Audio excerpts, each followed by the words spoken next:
Hey, it's Zim, and sorry I haven't put out a video in a while, but I've been upgrading some of my audio stuff to hopefully make it sound better and improve. So if you think it sounds better, let me know in the comments below, but we should be back on schedule to make some videos, and today we're asking the question, should you play Urtuk, the Desolation? Now this game just came out of early access. It's available on Steam for $19.99, and it is a tactical battle game. Similar to kind of Battle Brothers or any of the tactical like style XCOM-esque games. The art style is really cool. It's very similar in some ways to Darkest Dungeons, often kind of gory and slightly cartoonish, kind of I'd resemble it to like Conan style comics. But we're going to go ahead and just jump in. We'll just start a campaign, why not? Now, you can unlock different factions as you beat through the game. And of course, you can choose different starting characters. These characters each are essentially representing another class. These classes all have strengths and weaknesses and will kind of be key to how you will be able to progress in the game. Like, certain classes are very important, while others I feel kind of don't really provide the role that you would like them to provide. Like the Guardian, for example, is a great just soak, like the best tank in the game by far. I find that playing Urtuk is pretty trash. I don't really care for the priest class, but of course you can be a different class. These art styles are specific to these classes as well, which means that all your Javelineers are going to look exactly like this guy. There's no real like art changing. That's fine. It's an indie game, so obviously you don't expect that. In terms of animations, these animations are not bad, but there are few animations to everything, and that for the most part is fine, but does cause problems later. Obviously, you can choose your difficulty, and then you choose 3 items. Now, if you're just starting the game, you won't know what any of these really do. Mutators are essentially equipment for your characters. And we'll just do back to the base. This is fine. Now, you can also, if you took 3 Lightfoots, for example, you can actually fuse them to make a better Lightfoot.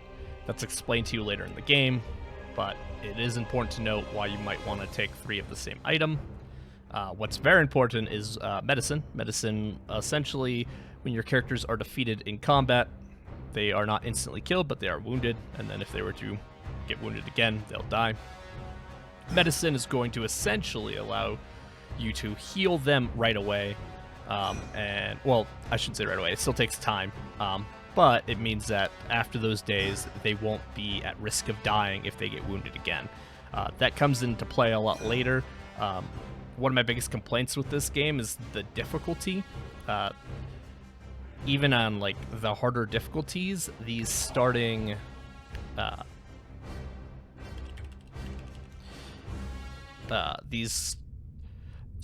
battles and like the battles that you go through are often very easy, and the boss battles are often very hard. So like you'll feel like you're progressing well and like, man, I'm doing great, and then you'll get paired up to one of the floor bosses, and then you'll get stomped into the ground and not know why that happened, and that's a huge problem with this game. Right now this is going to be an intro to kind of where your story's at. Obviously, indie game, you're not going to get large cinematics. It's all just told through a kind of a comic book style, which, like I said, is pretty cool. The art style for this game is really decent. Just go through it all.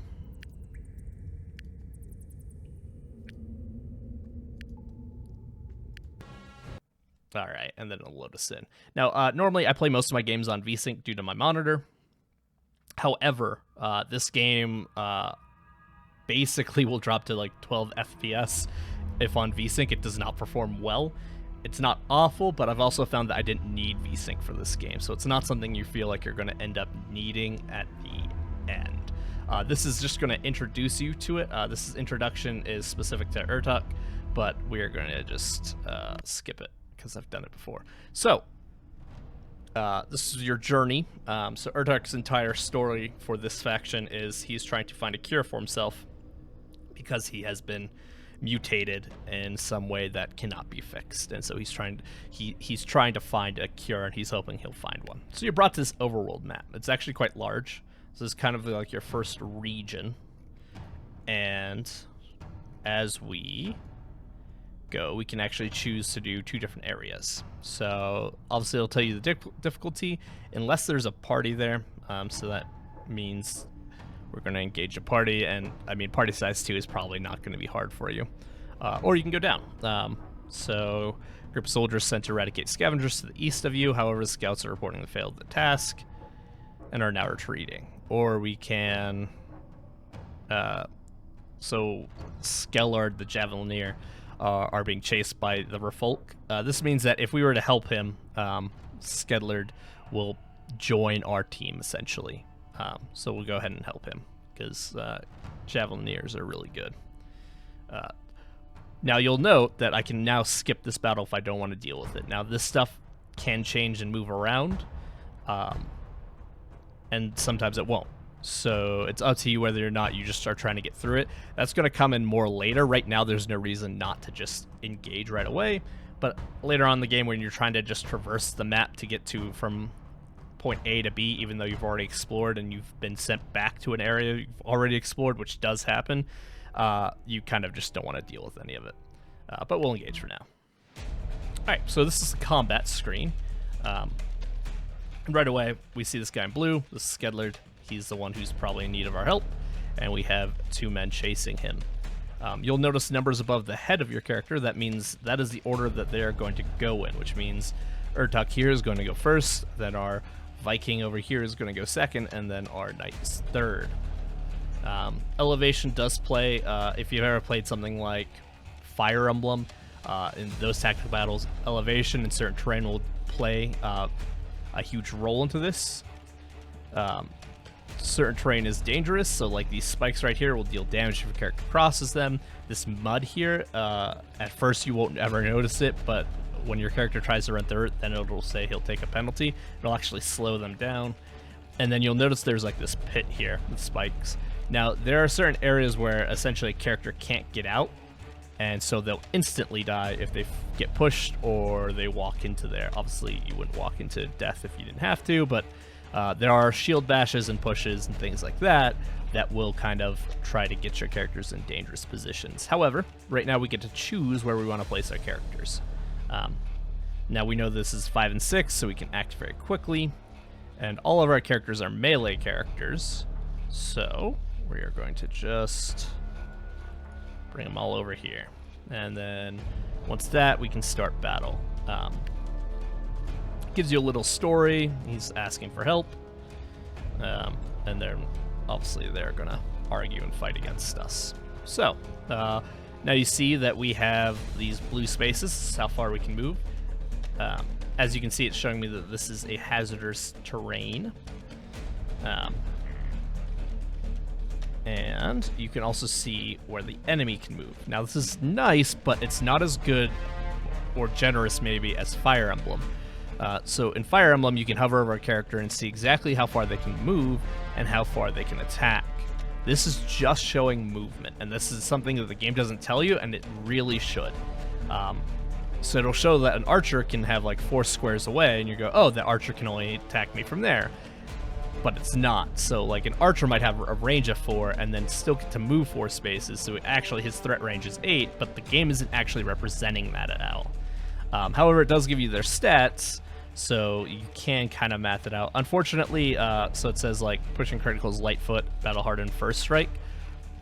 Unless you know what those do, it's pretty hard to be like, oh, well, clearly I want to know what this ability is. It doesn't let me see what they do. So it's kind of a game that also punishes you for not having knowledge. We're just going to move up and attack him. So First Strike obviously means he gets to attack first. Melee attacks often work in the way that when you hit them in melee, they'll strike you back as long as they're not out of breath, which is kind of this symbol floating right behind these bars. When that's full, instead of just flashing, that means that character's out of breath. and that means that they can't attack or retaliate in any sort of way. We're going to move him up. We're going to smack him good. So first strike, he actually gets bonus damage for being hurt, so he's going to hit harder, and then he gets to do a second strike. So as you can see, both of his attacks, though, made him out of breath. And so that's that white guy kind of keeled over a bit. And that just means that he can't do any more actions. Even if an ally were to be able to grant him an action, like Urtuk has an ability that allows everyone next to his target to attack it. If the ally that's next to him is out of breath, he won't make an attack. You'll get nothing from that ability. So it's just something to keep track of. And we'll just wait there. You do get bonuses for waiting if your character doesn't act in any sort of way. So as you can see, he's not going to swing back, even though he normally might. There's also things as like flanking an enemy, so if we were both on side, we get bonus damage. So that guy's now out of breath, so he'll be able to swing back. So if I go here, what a flank attack does is actually, it's a guaranteed crit. And so if you have anything that gives bonus abilities on a crit, then you'll gain them. So it's definitely something you want to do. Now, your characters start pretty trait bare, meaning they just don't have many traits at all. However, they all have like hidden traits, and this is something that you get by playing the game and having them meet the certain requirement. So in this case, I need 10 of this progress. Whenever I kill an enemy, I gain 35 speed. So he has to kill at least 2 enemies within 2 turns to make progress towards this. It's because I've already discovered this in my first campaign, but some of these won't actually tell you how to progress it at all, and that's up to you to figure out. Now, that's kind of cool, but at the same time, it's pretty frustrating. So it's definitely, once again, there's a lot of systems in this game that are cool, and I understand where they're coming from, but ultimately will punish you for not having in-game knowledge, and that feels bad. It's meant to be a roguelike style game as well, so you're meant to have multiple playthroughs, but in your first few playthroughs, you're going to feel like, man, I feel like I'm getting punished for just trying to learn the game. But there's a victory for us. Since that, he wants to join our party. And then you always get these life essence. It's going to allow you to extract additional mutators.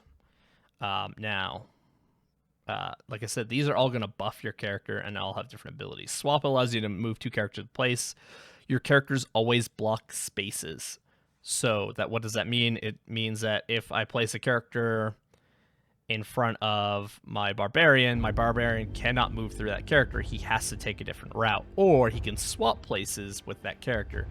Now, frustratingly, this also depends on certain characters, because some characters can swap and then act, and some characters, the entire swap action is their action, and so you lose out on things like that, which can be very frustrating. I'm not going to take any of these. We'll just build up some life essence. So, as you can see on top of the screen, how many days your journey's gone so far. Trillium, this is a currency that you'll use later. It also is what you pay people with, but obviously we're not paying anyone. That's part of the difficulty system. The higher difficulty, you'll notice more of these changes impact your Trillium. Medicine is how quickly we can heal someone. So we have 6 medicine, so if someone would get wounded, we can use one of them to make sure that they don't die if they get wounded again. However, we only have 6 of those. Medicine's very hard to come by, but you can pick it up on the black market for Trillium, or some of these events will also give it to you. Blood, special resource, flesh, special resource, and alcohol, special resources. So you'll come into certain situations where they might ask for that, depending on how far you are in the game. So now we can go anywhere we want. So we can go to the prisoners, or you can do soldier retreating. And so this is basically the game. You're going to go through spot to spot as you try to progress. And like I said, in the case of this story, we're following Urtuk to have him get healed from this horrible mutation that he faces. Once again, easy. We'll just attack. It's fine. And we'll see this map here. Now, these maps are all randomly generated. I'm playing on Iron Man, and happens is the game saves as you're going into battle. So if you were to exit game right now and reopen it up, it would reload the same battle, but the map would be different, which is kind of problematic because it means if a map is unfavorable, you can definitely cheese it. Now, another big problem with these maps being randomly generated is sometimes you end up in a really awful position of, let's say, I have enemies in this upper left-hand corner, and I have 2 enemies in this bottom right-hand corner. And in the middle of the map, which has happened to me, there's like a oil volcano. It's spewing hot oil, which is a problem because anyone standing in oil is going to take damage, and the more you move through it, the more damage you're going to take. So I dealt with the enemies in the upper left-hand corner. Well, all this oil then spread out across the entire middle of the map, and there was no way for me to cross to then deal with these 2 enemies in the right-hand corner. So then I just had to sit there and wait until the enemies eventually decided to attack me and killed themselves trying to walk across the oil. So you can get into situations where, like, you just have to sit there and do nothing because you literally would get punished for doing anything else. It's a problem with these RNG maps in general. But like that being said, in Iron Man at least, if the map is unfavorable, you can just reload. Now, they will normally be structured in the like with that oil map. It's probably always going to give me the oil hazard because it's part of that fight. However, the map doesn't necessarily need to be designed to where I'm going to be at a massive disadvantage or forced to wait until my opponent kills itself. Also, a problem with that oil volcano, so to speak, is there's no animations. So, as you've seen so far, the animations are pretty slim. They're fine. They are very serviceable for what they do. But when it comes to hazards on the map, like a volcano spewing hot oil, all this oil is spreading, and I didn't notice at first because there's no animation for it. And so I kept seeing all this oil, and I'm like, where's this coming from? And then realize, oh, it's from a volcano. It's just going to keep doing that. And so, like, that's a huge issue for this game, is that, like, the lack of animations for certain things become very noticeable, and in a tactical battle game, it can be very problematic very quickly. And it's a shame, because, like, you do have some characters, like the Javelineer here, has the ability to raise and lower a certain terrain. So it makes it the terrain to be, like, a tactical battle element almost. Like, oh, I can do some really cool things with it. Unfortunately, there's definitely a lot of terrain. Anything that has, like, a structure on top of terrain, like this, or the stones, you can't adjust. It's fixated. And so even though I had 2 Javelineers with me on that situation, where I was cut off by the burning oil, I couldn't adjust the terrain at all to actually make it over to them. So yeah, I was just stuck waiting, and that's not fun. And in worst case scenarios, it could actually put you in a very bad position, especially if you're on a rescue mission and you can't reach the people you're supposed to be rescuing because of the hot oil. Once again, these are all assigned to the class, these different arts. This is in-game knowledge of, like, if you know, like, what the spear guy does, you know how to adjust and fight to him, and same all for all 3.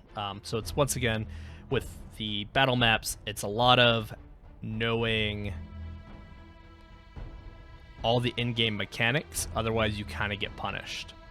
We're gonna just adjust my team here real quick. Bring him here. Perfect, and we'll start this battle. So once again, we'll get some story. And Javelineers can throw at a range of 3 squares. And I'm trying to see where I want to position him, so then I can throw. You'll notice armor is also a thing in this game. Certain characters have armor. Obviously, our warrior has armor. He has a little bit of armor. Urtuk does not have armor. And what that does is it's going to reduce the damage that they take. However, armor will eventually break after taking so much damage. Now, that's only for the battle. So if my warrior over here, Boemil, gets his armor broken, his shield broken, it's only for that battle. So the next battle, he'll be fully armored again. And same for HP. HP is only for the battle. After that, they're fully healed again. That's why being wounded is such a big deal, and that's why medicine is so important, is it's going to help fix that. Gonna just bring him up here. And wait, and like I said, with waiting, they actually gain some stat bonuses. This allows them to essentially not be punished for not being able to do anything, because obviously you don't want, like, a warrior who can never catch up to the battlefield, and because he's always going last. And so that'll adjust the turn order as well, because as you can see, my barbarian's now acting before Urtuk is. So we'll bring him over here. Now you might be asking yourself, what happens if all of my characters are defeated? Now, if that's the case, I'm going to move him, and we can actually do that swap action there, and see I can't attack, which means that took up his attack action. That's not true for every character, by the way. But if all your characters are to be defeated in battle, you're kicked out of the battle, and they're all wounded. So you haven't lost the game yet. Those characters are not dead yet. You can heal them, and you can redo that battle if you want. So it's a fairly... It's not very punishing in terms of, like, losing a battle. It's not very punishing in terms of having one of your favorite characters get wiped off the board. It's very kind of risk-free, which is a problem. Throw a lance at the guy.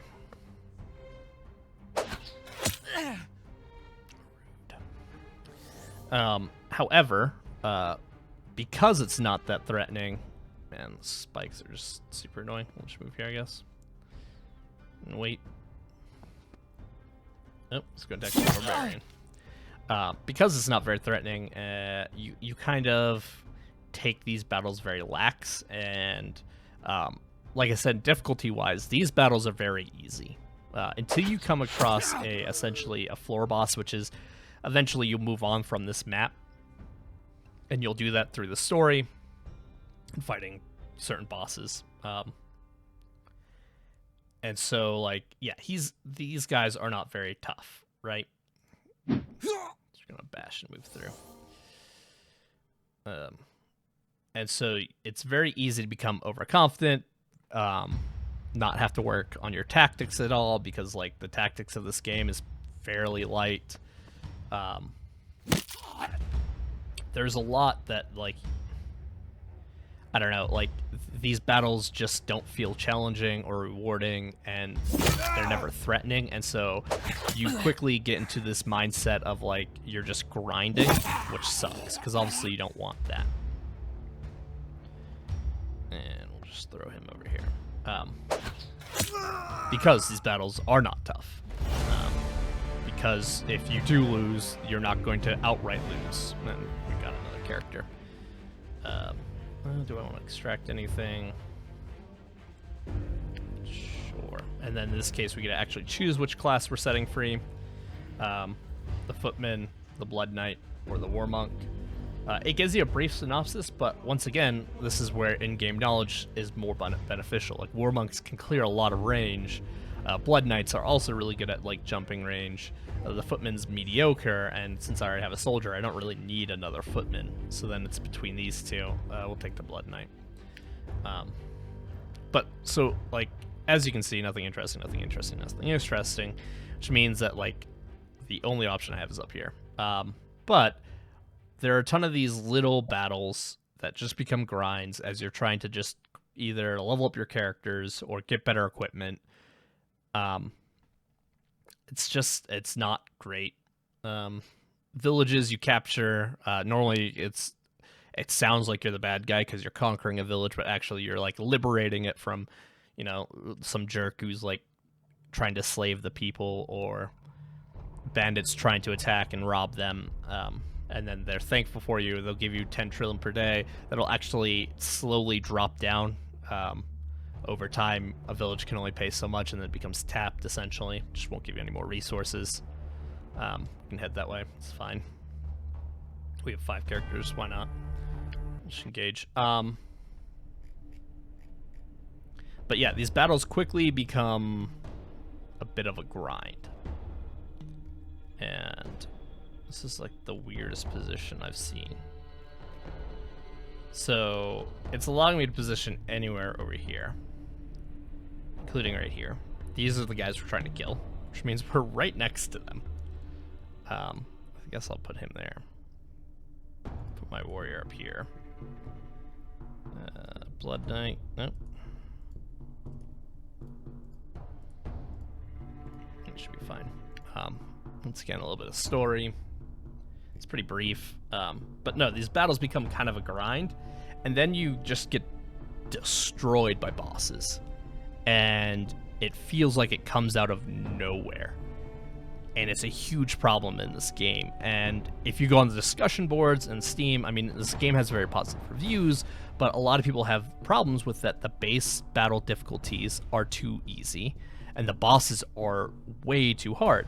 They also seem to break the rules of the game that you learn. Like, you have this turn order on the left side of the map, and so you're like, oh, that's how this works. But like the first boss you fight, when you damage him, he actually like gains a speed increase, so he might actually jump ahead of your attackers, and he can two-shot guys who are 7 or 8 levels higher than him.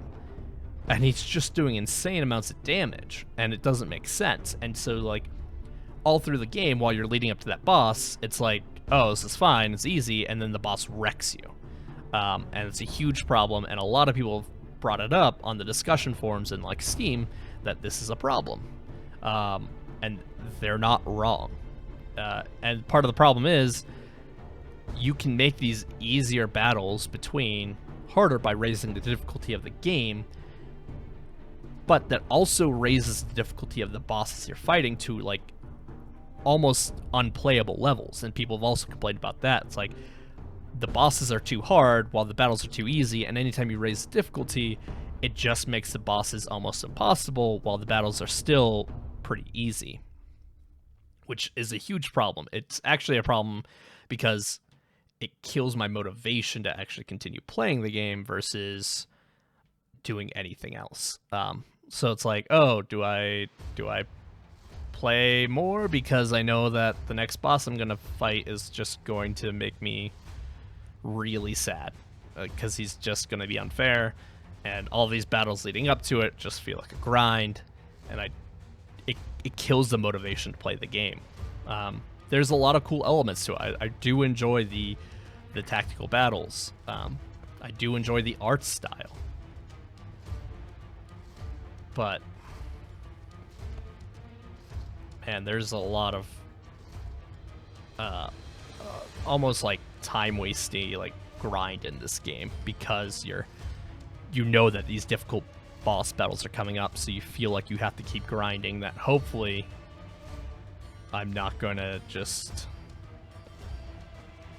insta-die. We'll just wait here, it's fine. And so, like, then do I want to keep pushing forward? Do I want to keep playing these characters? I mean, who knows? Like,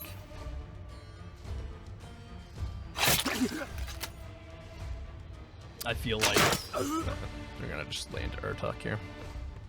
I feel like the game needs some serious tuning balance. There's also, as I said, it just came out of early access, probably about a week ago now. And that's fine, but there are still some game-breaking bugs, and bugs that will make you start the game or exit out completely, and for a game that came out of early access, that shouldn't be the case.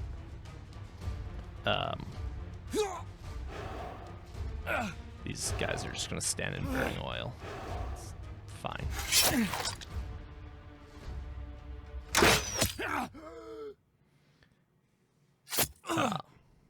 So you're faced with, is it worth buying at $20 when there's still some bugs, when there's still some balance issues, when there's still a way for you to be very frustrated with the game. And so it's hard to say, like, oh no, this is totally worth it, because I don't know if I believe that. Like, it's a game I've owned for a week now and put in, you know, a decent amount of time at first, but when I started encountering some game-breaking bugs, when I started encountering these super oppressive boss battles while the rest of the game was very easy, it started making me not want to play. And that's a huge problem with this game, is there is a perspective of me that says, oh, I really want to play this, and then I remember certain parts of the game and go, actually, never mind, I'll just play something else. And, like, this is conquering your first town. This battle should be easier, and you'll encounter far tougher towns to take, but you'll also have more characters. Now, you'll notice we have right now is 5 characters. You are capped out at 6. But as those 6 characters get better and better and have no threat of really being lost at all, you're left with this weird... I don't know if I want to go up there yet. You're left with this weird, like, spot where, like, you don't want to switch out any of your characters as you get more, and you're never forced to, because, honestly, by the time you get to a battle that might threaten you, your characters that might have been wounded, you've already used medicine, so they've already probably healed up by then. So there's a problem with that difficulty as well. It's, man, there's so much I want to like about this game, and then there's so much that just says that I don't want to play. So the question is, should you play Urtuk? And in its current state at $20, I would say no. Now, that's not to say that it won't get better. That's not to say that we won't see massive improvements. Give you a lifesteal. And I'm sure it will. There's a huge positive community around there that they want to see this game keep getting better. And that, you know, I'm part of that community. I want to see this game get better.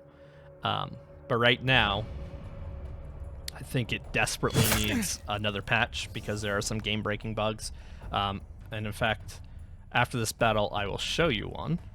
But it also needs a fix because... Just bash him off the edge there. It also needs a fix because of how easy some of these battles are, while the boss is being way too oppressive.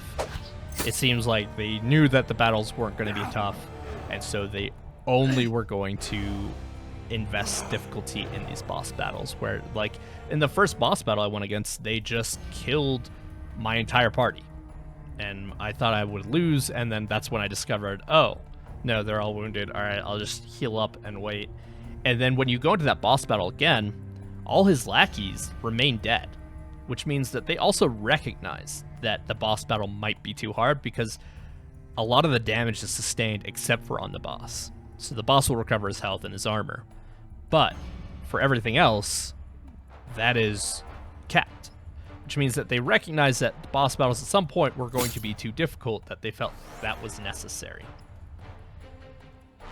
And that to me says, like, they clearly need to balance it out better. But there's our victory for this one. Get our rewards.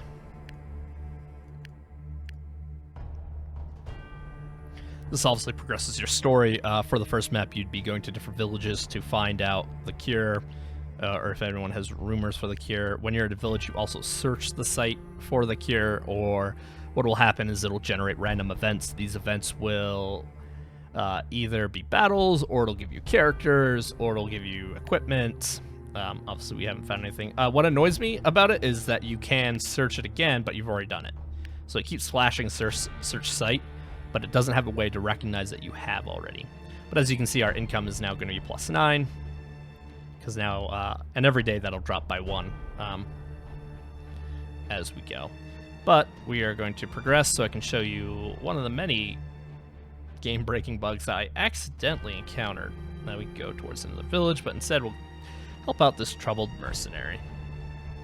And this is where we'll end our video too. Help them. Now, I use a MMO mouse. What that means is I have a number pad on my mouse. So every now and then I accidentally hit a button.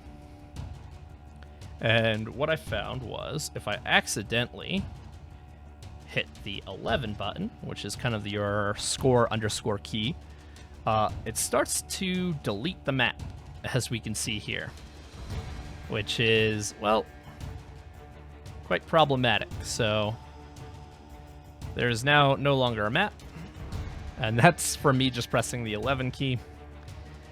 If you were to try anything, like resume game, it's just deleted. You have to actually either exit the game, because I'm doing Iron Man mode, there's no way for me to just reload a game, so it has to be exited, and that's where I'll be jumped back to this map with a brand new random generated, a brand new map that's been randomly generated.